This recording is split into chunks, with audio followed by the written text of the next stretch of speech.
देश में बेहतर नेता कौन और कौन देश का प्रधानमंत्री हो सकता है, कौन मुख्यमंत्री हो सकता है और कौन वाकई देश को दुनिया के शीर्ष पर लेके जा सकता है, इस पर अक्सर आपने बहस सुनी होगी, राय सुनी होगी और आपने कई बार राय भी दी होगी। जी हां, इस मुद्दे पर विस्तार से बात करें। आप वीडियो को अंत तक जरूर देखें। मैं डॉक्टर महेश वर्मा, आप देख रहे हैं डेमो। जी हां, हमने आपसे बात करी कि देश का बेहतर नेता कौन। ये राय अक्सर आपने टीवी पर, चैनल पर, एजेंडा प्रोग्राम्स के अंदर आपने देखा होगा। एक पत्रकार एक नेता से पूछता है या पूरे पैनल से पूछता है, वो अपनी राय अपने हिसाब से और अपने विचार के हिसाब से दे देता है। अभी हाल में बिहार में ललन टॉप का अड्डा लगा हुआ था, वहां पे सौरभ द्विवेदी, उसके संपादक और यूपीएससी के टीचर या मेंटर अवध ओझा से सवाल पूछते हैं कि आपको देश के अंदर बेहतर नेता कौन लगता है। तो उन्होंने कहा कि पहले नरेंद्र मोदी मुझे लगते थे, लेकिन अब राहुल गांधी। सवाल आप सोचिए कि पहले नरेंद्र मोदी और अब राहुल गांधी, यानी कि आप ए और बी के बीच में ही गेम बॉल को फंसाना चाहते हैं। इस बार कांग्रेस, इस बार बीजेपी, इस बार बीजेपी, इस बार कांग्रेस, यानी कि अमेरिका की तरह टू पार्टी सिस्टम का ही आप एक विचार देश में खड़ा करना चाहते हैं, यानी कि इनके अलावा भारत में कोई दूसरा लीडर है ही नहीं। सवाल मैं आपसे इसलिए कर रहा हूं क्योंकि यह आपको सोचने पर मजबूर करेगा कि राहुल गांधी को आपने ऐसा कौन सा बेहतर उन्होंने मुकाम हासिल कर लिया। लगातार कांग्रेस हारती जा रही है। 2014 के बाद में वह एक भी लोकसभा चुनाव नहीं जीती है, वो सत्ता में नहीं आई है। ठीक है, इस बार उनकी 99 सीटें आई, लेकिन सवाल सत्ता में तो आप नहीं ला पाए और देश में उनकी क्या स्थिति है आपने देख लिया होगा। लेकिन उसके बावजूद भी राहुल गांधी वो आपके चहेते नेता हैं, न पीएम मोदी नहीं है। ये इसलिए क्योंकि किसी भी पर्सनैलिटी को बनाने के लिए लाखों करोड़ों रुपए खर्च किए जाते हैं। पीआर इंडस्ट्रीज उस पर काम करती है, उसके लिए बड़े बड़े भाषण होते हैं, उसके लिए रील्स बनाई जाती है इंस्टाग्राम पर, ट्विटर पर, सोशल मीडिया पर, उसके लिए सेमिनार गढ़े जाते हैं, उसके लिए कई प्रोफेसर आर्टिकल्स लिखते हैं, उसकी समझ को और ज्यादा बेहतर तरीके से विकल्प के तौर पर दिखाया जाता है और लोगों के जहन में सवाल पैदा होता है कि यार सही बात कह रहे हो कि राहुल गांधी भले पहले ना समझ थे, लेकिन इस बार उन्होंने इतना संघर्ष किया, इतना संघर्ष के बाद में जो यात्राएं निकाली, अब वाकई राहुल गांधी एक बहुत बड़े नेता हैं। वहीं दूसरी तरफ बात करें तो पीएम मोदी यानी कि नरेंद्र मोदी पर जिस तरह से पैसा लुटाया गया उनकी छवि का निर्माण करने के लिए, तब जाके आपके दिमाग में आता है कि एक चाय बेचने वाला व्यक्ति देश में कैसे प्रधानमंत्री बन गया। एक सामान्य घर का, एक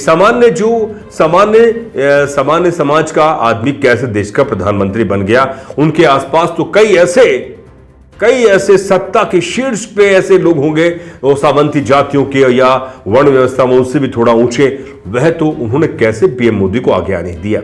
जब वो बन गए तो उनकी किस तरह से छवि का निर्माण किया गया, आप सोचिए। लेकिन आप ये देखें कि पीएम मोदी यानी कि नरेंद्र मोदी और इधर राहुल गांधी के अलावा और भी लोग हैं जो देश के बेहतर नेता हैं। मैं ये नहीं कह रहा कि ये दो यही बेहतर है या वो बेहतर नहीं है। सवाल यही है कि उनको बेहतर नेता के तौर पर क्यों नहीं दिखाया जाता। इसलिए नहीं दिखाया जाता क्योंकि नरेंद्र मोदी भी उसी सामाजिक व्यवस्था से आते हैं, उसी विचार से आते हैं जिससे राहुल गांधी आते हैं। राहुल गांधी भले कांग्रेस के शीर्ष नेता हैं, कांग्रेस को वो चला रहे हैं, भले हाथ में संविधान, लोकतंत्र की बात करें, जाति की जनगणना की बात करें, सामाजिक समानता, आर्थिक समानता की बात करें और संविधान प्रदत्त वो बात करें आज की तारीख में। वहीं दूसरी तरफ नरेंद्र मोदी का जो संगठन है, वैचारिक संगठन या संघ है या भाजपा है, वह हिंदू राष्ट्र की सनातन धर्म की बात करें, दोनों में बहुत ज्यादा अंतर नहीं है। राहुल गांधी ने देख लिया कि अगर मैं सनातन के हिंदू राष्ट्र की भी बात कर लूं तब भी मुझे वोट नहीं पड़ेंगे, क्योंकि मुझे जो वोट पड़ रहे हैं वो दलित, पिछड़ा, आदिवासी मिलकर वोट कर रहा है और साथ ही माइनॉरिटी कर रहा है। तो क्यों ना मैं अब उसी के मुद्दों को उजागर करूं। और जब ये तमाम मुद्दों को उजागर करने के लिए इतनी बड़ी पीआर इंडस्ट्रीज ने उनकी छवि का निर्माण किया और वही छवि जब हमारे जहन में आती है तो हमें वाकई लगता है कि राहुल गांधी एक बहुत बड़े विकल्प है देश में बेहतर नेता बनने के।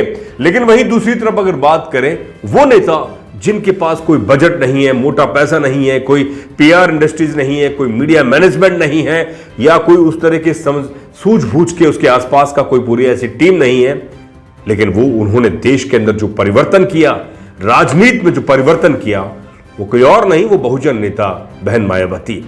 आप देखें कि जो एक सामान्य एक बिल्कुल मामूली से घर से निकलकर वो महिला आती है, 4 बार की देश यूपी उत्तर प्रदेश के मुख्यमंत्री बनती है और समझौता नहीं करती जिसका गठबंधन होता है जिस राजनीतिक पार्टी से, बीजेपी से 3 बार।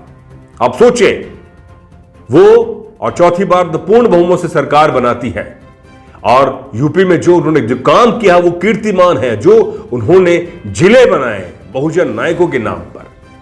क्या उनके बारे में चर्चा क्यों नहीं? उनके बारे में आम राय क्यों नहीं? उनके बारे में कभी कोई बड़ी बहस क्यों नहीं? उनके बारे में इस तरह से बहस क्यों नहीं कि भारत में अगर वाकई इस राजनीतिक पार्टी के पास एक अच्छा बजट हो, एक अच्छे चंदा हो, एक अच्छी बहुत अच्छे जो सामाजिक जिसके कार्यकर्ता हैं या समर्थक है, पदाधिकारी है, उनको रोजी रोटी का संघर्ष नहीं हो, और जो जिस विचार को वो लेकर चल रहे हैं, अगर इस विचार को वाकई वो फलीभूत कर दे जमीन पर सही तरह से, और ये मीडिया, कॉर्पोरेट मीडिया, तमाम मीडिया उसको सही तरह से प्रेजेंट कर दे, अखबारों में, टीवी में, रेडियो पे, सोशल मीडिया पर, तो ये देश की वाकई सबसे बेहतर सरकार बनाकर दिखाएंगे। लेकिन उनके बारे में इस तरह की बातें नहीं की जाती। वजह इसीलिए है क्योंकि वो आपके विचार से कभी मेल नहीं खाती। इसीलिए आपके जहन में सिर्फ और सिर्फ राहुल गांधी या देश के प्रधानमंत्री नरेंद्र मोदी आते हैं, या अरविंद केजरीवाल आते हैं, या ममता बनर्जी आती है। ये बड़ा सवाल मैं आपसे कह रहा हूं। कभी आपने मान्यवर काशीराम साहब को विकल्प के तौर पर आपने कभी उनका नाम लिया? नहीं लिया, क्योंकि आप मान्यवर काशीराम साहब के जीवन को आपने नहीं पढ़ा। वो इंसान जिसके पास 2 जून की रोटी खाने के लिए पैसे नहीं थे, वे अपनी जूनियर साइंटिस्ट की नौकरी को छोड़ देते हैं पूना से, डीआरडीओ से। वो इंसान जो समाज जो सबसे निचले पायदान पर था, जिसको शीर्ष पर लेकर आते हैं, सत्ता के केंद्र बिंदु पर लेकर आता है और सत्ता तक पहुंचाता है, सत्ता का स्वाद चखाता है, और सत्ता किस तरह से काम करती है, अपने लोगों को किस तरह से स्वाभिमान का गौरव भरता है, उस इंसान को कभी आपने लाइमलाइट में या राम राय में नहीं लाए।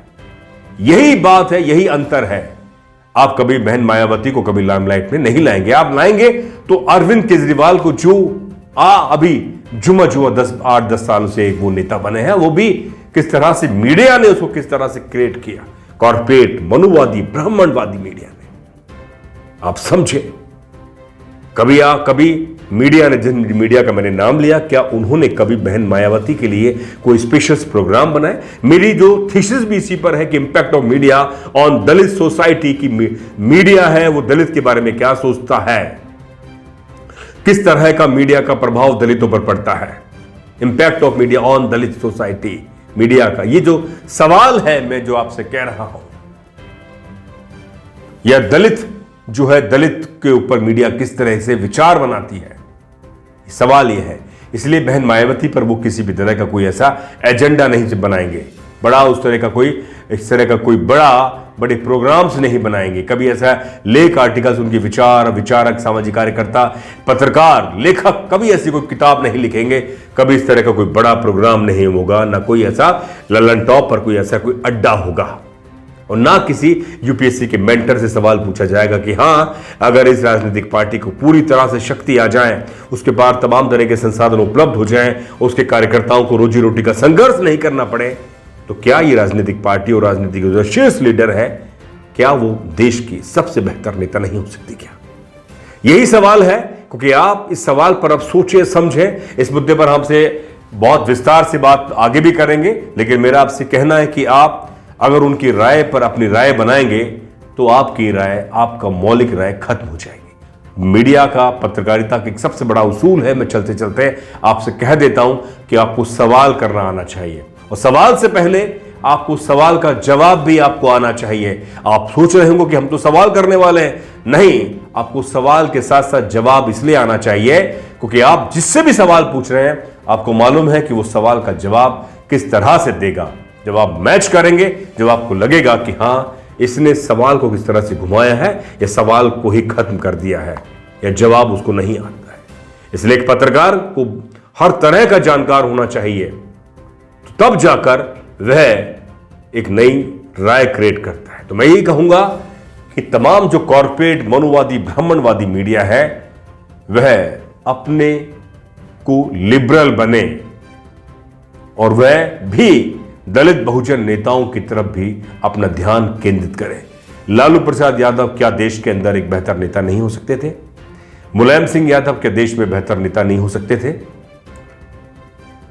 असदुद्दीन ओवैसी मुस्लिम राजनीति या मुस्लिम समाज के मुस्लिम वर्ग के एक बड़े नेता हैं, पढ़े लिखे हैं, लॉ बैरिस्टर हैं, क्या वो एक बढ़िया नेता नहीं हो सकते थे? सवाल यही है। नीतीश कुमार ठीक है, वो आगे इधर उधर अपनी पलटी मारते हैं, लेकिन वो भी एक अच्छे नेता हैं। अगर राजनीति की उनकी एक लंबी पारी की बात करें, सवाल यही है। चलते चलते मैं ये कह रहा हूं कि देश की 4 बार की उत्तर प्रदेश की सीएम रही बहन मायावती के बारे में आप अपनी राय क्यों नहीं बनाते? वजह क्योंकि वो आपके विचार को किसी भी तरह से नहीं मानती, क्योंकि आपके विचार में झूठ है, फरेब है, पाखंड है, अंधविश्वास है। आपके विचार में कट्टरता है और आपके विचार में कटोगे तो बटोगे तो कटोगे, ये आपका विचार। बहन मायावती का नारा है कि बीएसपी से जुड़ेंगे तो आगे बढ़ेंगे और सुरक्षित रहेंगे, ना कि बटोगे तो कटोगे। ये अंतर है बहुजनवाद, अम्बेडकरवाद और उस वाद की जो आज देश के अंदर बटने और कटने की बात कर रहा है।